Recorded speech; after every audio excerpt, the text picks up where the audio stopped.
When progressing a spinal stabilization program, oftentimes we have the use of the upper body or lower body to create longer levers and make an exercise more challenging.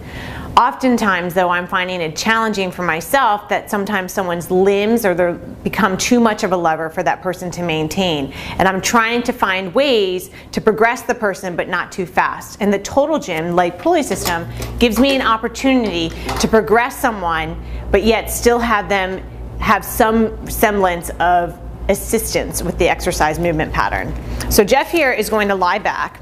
And when I work with my patients, I either use the slide distance regulator or I put my foot here to help stabilize the board.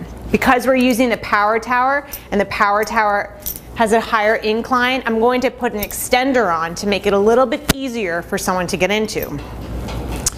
So I'm going to have him place his foot into the harness. Again, it's around the arch and the Achilles, and then it's going to go into the other foot as well.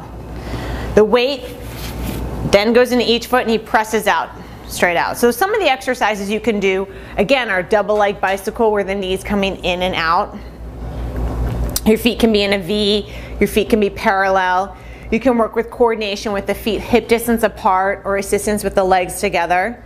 So you can start opening the opportunity. You can teach someone the movement pattern and progress them to the floor if needed. Another nice element is bringing the legs together. And you can then go into not only bilateral but unilateral action by going into scissors. You can cue the board to remain very still like Jeff is doing here, or you can have the board really move and try to challenge that range of motion.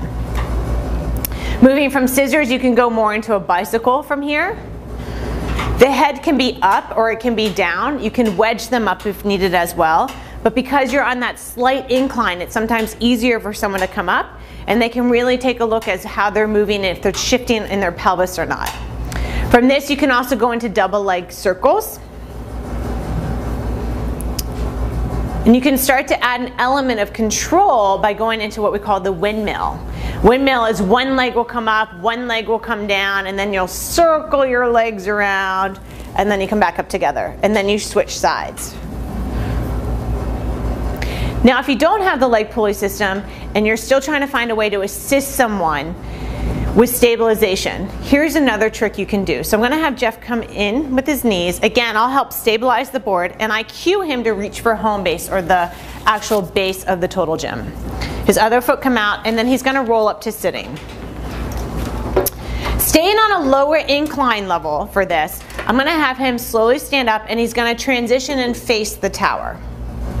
I'm going to lower the incline level just to about anywhere between 4 and 5 to start someone off, and then he's going to sit at the very top edge of the glide board.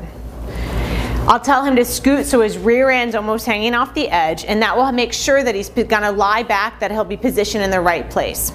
He can place his feet onto the rails and he'll roll all the way back. In this position, the spine gets supported slightly into a posterior tilt.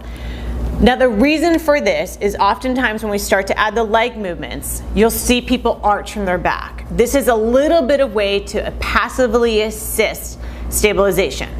So here you might start off with heel slides, having someone slide onto the rail.